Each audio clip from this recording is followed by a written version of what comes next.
Certificate లేనోళ్ళు కూడా మొన్న వీళ్ళు వచ్చినప్పుడు మాకు ఇళ్ళ జాగా లేదు, నెలకు నెల కింద కిరాయి ఇళ్ళు ఈ చేతులు ఎత్తుండే ఒకసారి. ఎంతమంది కిరాయి ఇళ్ళు ఉన్నారు? తిప్పుండే, ఇప్పుడు తిప్పుకోండి. ఇక కంప్లీట్ ఉన్నారు. నీకున్నా నేను మొన్ననే కొన్నా మీకు. ఇప్పుడు నేను ఉన్న ఇల్లు మొన్ననే కొన్నా. నేను 22 సంవత్సరాలు కిరాయికి ఉన్నా.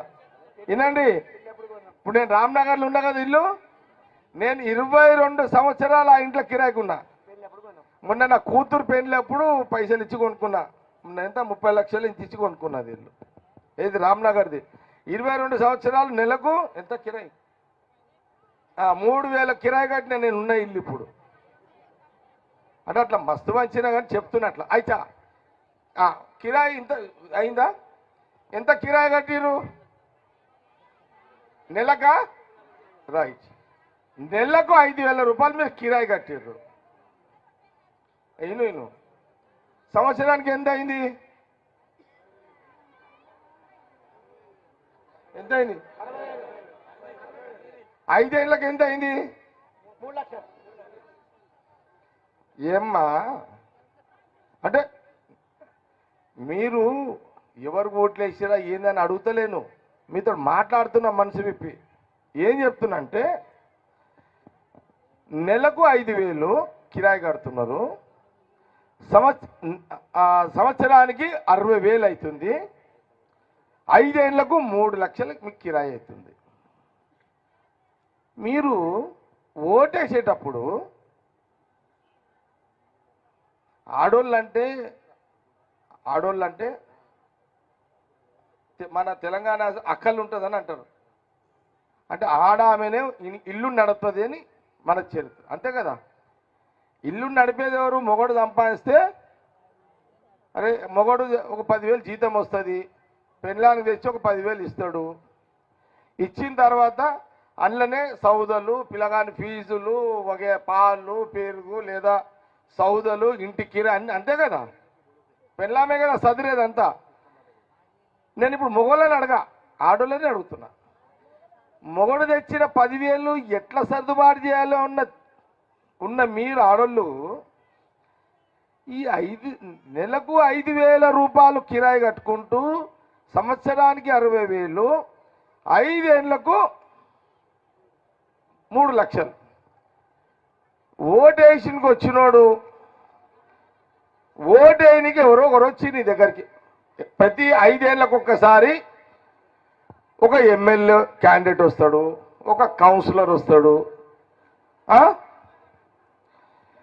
వచ్చి మీరు వద్దన్నా మీ చేతిలో మీ దగ్గర ఒకరికి 1000 ఇస్తాడు, ఒకరు ఇంట్లో 5,000 ఉంటే 5,000 ఇస్తున్నాడు. 5 ఏళ్లకు ఇచ్చే 5 ఏళ్లకు ఒకసారి 5,000 ఇచ్చే కౌన్సిలర్ ముఖ్యమా, ఎమ్మెల్యే క్యాండిడేట్ ముఖ్యమా? మరి మీకు నెలకు 5,000 కిరాయి కట్టేది ముఖ్యమా? మీకు ఏది ముఖ్యం చెప్పండి. మీరు ఎప్పుడైనా మీ ఇంటికి ఎమ్మెల్యే క్యాండిడేట్ వస్తే మేము నెలకు 5,000 రూపాయలు ఇంటి కిరాయి కడుతున్నాము, మాకు ఇళ్ళ జాగా ఇప్పిండి, ఈ 1,000-2,000 వద్దు అని మీరు ఎప్పుడైనా ఇన్నేళ్ళని అడిగిరా? మీరు ఎప్పుడైనా అడిగిరా?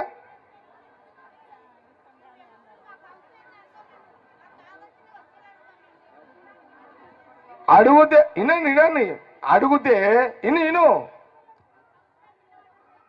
నేను 5,500 మందికి సంగారెడ్డిలో ఇళ్ళ జాగాలు ఇచ్చిన. ఓ అక్క చెల్లి ఆగండమ్మా, ఆగండి. 2013లో 5,500 మంది సంగారెడ్డిలో ఇచ్చిన. సదాశివపేటలో ఆడొక 5,000 మందికి ఇచ్చిన. 10,000 మందికి ఇళ్ళ జాగాలు నేను ఇచ్చిన. ఎప్పుడు? 2013లో. 2014 ఎలక్షన్స్ వచ్చినాయి. నీకు ఒక్కరికి ఇంట్లో ఎంత? ముగ్గురు అయితే ఉంటారు కదా. 10,000 ఇంటూ 10,000 అంటే ఎంతమంది?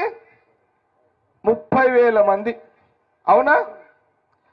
మీరు ఆ రోజు సంగారెడ్డి వాళ్ళు, సదాశివపేట వాళ్ళు అరే మాకు ఆడ 5,000 మంది జాగాలు ఇచ్చిండు, ఈ 5,000 మందికి ఇళ్ళ జాగాలు ఇచ్చిండు. మళ్ళీ ఈయన ఎమ్మెల్యే గెలిస్తే మా జాగాలు మా కంట్రోల్లో వస్తాయి, కిరాయి తప్పుతుందని ఆ రోజు ఆలోచన చేసిరా మీరు? చెయ్యరు మీరు. ఏ పూటకు ఆ పూట చూసుకొని మీరు, మీ తప్పు కాదు, మీ ఆర్థిక పరిస్థితి మిమ్మల్ని అట్లా పరిశాన్ చేస్తుంది. నేను మిమ్మల్ని తప్పు పడతలే, మీకు జ్ఞానం మీకు జర అర్థం కావడానికి చెప్తున్నా.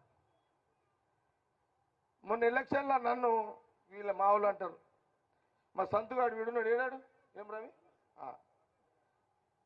మొన్న ఎలక్షన్ అయింది కదా, అరే ఫోన్ పెట్టారా ఇప్పుడు అర్జెంటారా ఫోన్? ఈ జిమ్మేదారు లేని మొగోడు అంటే వీడే. పెట్టు పాపరా. అయితే వినండమ్మా, నేను చెప్పేది మీకోసం చెప్తున్నా. నేను చివరిగా ఇండ్ల జాగాలు ఏం చేస్తానో మీకు చెప్తా. అది కూడా నేను జగ్గారెడ్డి మీటింగ్ పెట్టి 10 ఏళ్ళ తర్వాత మీతో మాట్లాడుతున్నా అంటే ఏదో ఉంటేనే మాట్లాడుతాడా, లేదు మాట్లాడా, సరేనా? అరే మొన్న వీడు ఎలక్షన్లు అప్పుడు మొన్న నేను ఓడిపోయినా కదా, ఒక్కరోజు ముందు వీడు నాకు ఫోన్ చేసిండు, అన్న టీఆర్ఎస్ వాళ్ళు ఒక డిఎస్పి 2 సిఐలు టీఆర్ఎస్ వాళ్ళు బస్తీలలో ఇంట్లో 10 మంది ఉంటే 10,000 ఇస్తారు, 5,000 ఉంటే 5,000 ఇస్తారు అన్న అని నాకు చేసిండు. రేపు పోలింగ్, రేపు పోలింగ్. మరి ఏం చేద్దాంరా అంటే నేను ఒక బస్తీలో టీఆర్ఎస్ వాళ్ళు పంచుతుంటే ఆ డిఎస్పీని సిఐ 2 సిఐలను పోయి నాకు కలిసిందంట. ఏం సార్ వాళ్ళు పంచుతున్నారు, మరి ఎట్లా సార్ అంటే సిఐ డిఎస్పీలు అన్నారంట, మీ దగ్గర కూడా పైసలు ఉంటే మీరు పంచుకోండి, వాళ్ళకు ఉన్నాయి కాబట్టి వాళ్ళు పంచుకుంటున్నారు టీఆర్ఎస్ వాళ్ళు, నీ దగ్గర ఉంటే నువ్వు కూడా పంచుకో అని ఈయనకు అన్నారంట. నా ప్రాబ్లం ఏంది, నేను అప్పుడు పైసలు వస్తాయి, ఎలక్షన్ అప్పుడు నాతో పైసలు ఉంటాయి, నాది ఒక పెద్ద నాకే అర్థం కాదు. నేను 5 ఏళ్ళు ఎలక్షన్లకు 4.5 ఏళ్ళు వచ్చుతా అడిగిన వాళ్ళకు, ఇక దొరికిన వాళ్ళు అదృష్టవంతులు, దురదృష్టవంతులు, దాన్ని నేనేం చేయలేదు దానికి. ఇక కానీ ఆ ఎలక్షన్ల ముందు నాది రూపాయి ఉండదు. మళ్ళీ అది నాకు శాపం, అది మీ తప్పు కాదు, అది నాకు శాపం, అది మీదేం తప్పు అంటలే. కానీ పోలీసు వాళ్ళు అంటే ఇక పోలీసు వాళ్ళకి తెలుసు. హరీష్ రావు నాకు ఏంద్రా అంటే అది చెప్పిండు, అన్న ఈ లోకల్ క్యాండిడేట్ హరీష్ రావు డబ్బులు పంపించిండు, సంగారెడ్డి నియోజకవర్గం అంతా 27 కోట్ల రూపాయలు పంపించిండట. 27 కోట్లు.